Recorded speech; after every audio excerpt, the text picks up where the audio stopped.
নমস্কার, আমার নাম ডক্টর পুরু ধাওয়ান এবং আজকের এই ভিডিওতে আমরা আলোচনা করব কিভাবে একজন রোগী যিনি পক্ষাঘাতে আক্রান্ত, যিনি প্যারালাইসিসে ভুগছেন, যিনি বাড়িতে আছেন, যার কাছে কোনো অ্যাটেন্ডেন্ট নেই, ফিজিওথেরাপি সেন্টার অনেক দূরে, তিনি এক্সারসাইজ করতে পারছেন না, তাহলে কিভাবে তিনি বাড়িতে বসেই নিজের পায়ের ব্যায়াম করতে পারেন।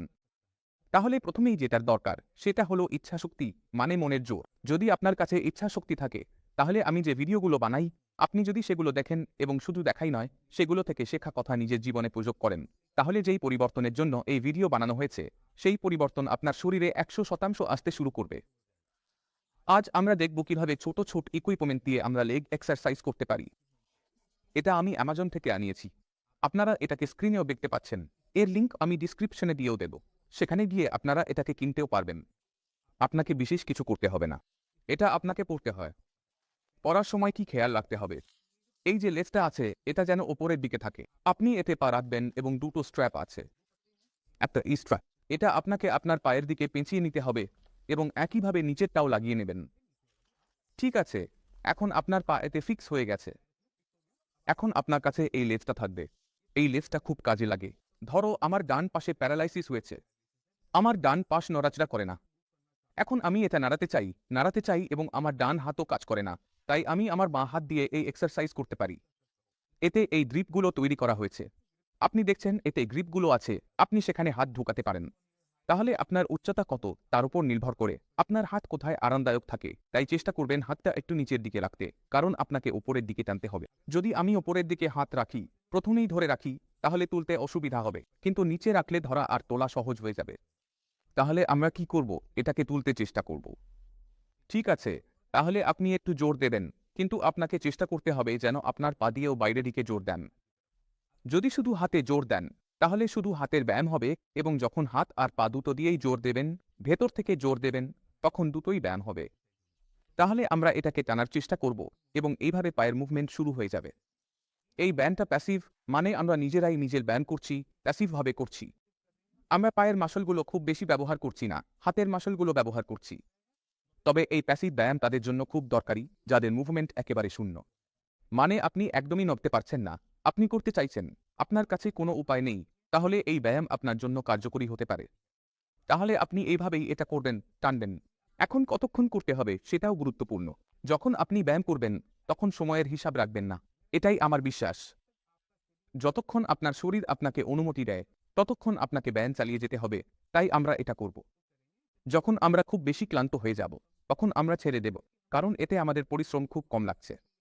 তাই স্পষ্ট যে এটা আমরা অনেকক্ষণ করতে পারি, না ক্লান্ত হয়। শুয়েও আপনি এটা করতে পারেন। পদ্ধতিটা একই, আপনাকে টানতে হবে। যখন আপনি নিজের দিকে স্কোপ টানবেন, নিজের দিকে টানবেন, তখন আপনার পা নিজে থেকেই উঠতে শুরু করবে।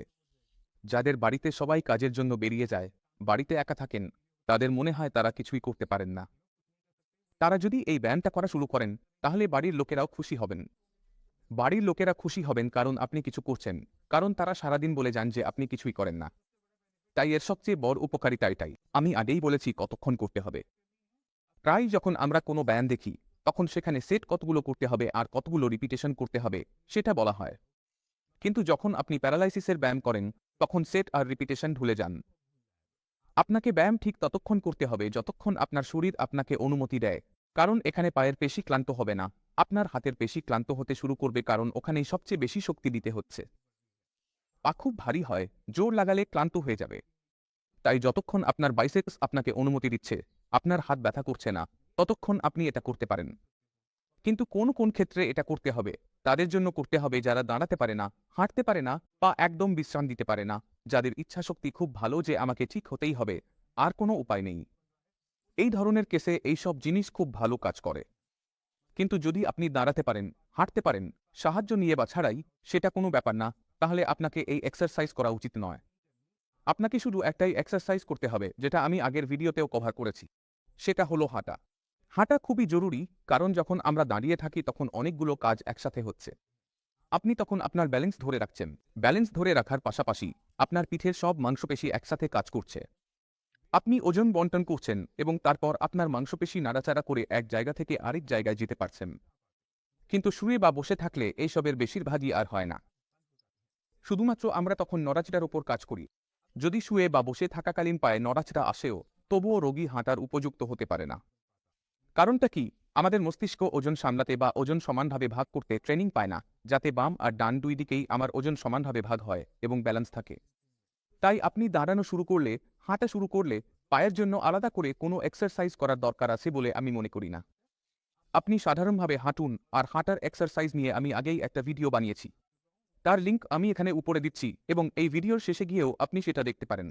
আমি আশা করি এই ভিডিও থেকে আপনি অনেক কিছু বুঝতে পেরেছেন। তবুও মনে কোনো সন্দেহ থাকলে বা কিছু জানতে চাইলে ডাক্তার উপলব্ধ আছেন, আপনি ডাক্তারের সাথেও কথা বলতে পারেন, চাইলে আমার সাথেও এসে দেখা করতে পারেন। এইভাবেই আপনাদের সবার সাথে একসাথে এগিয়ে চলতে চাই। আবার দেখা হবে পরের ভিডিওতে, ততক্ষণ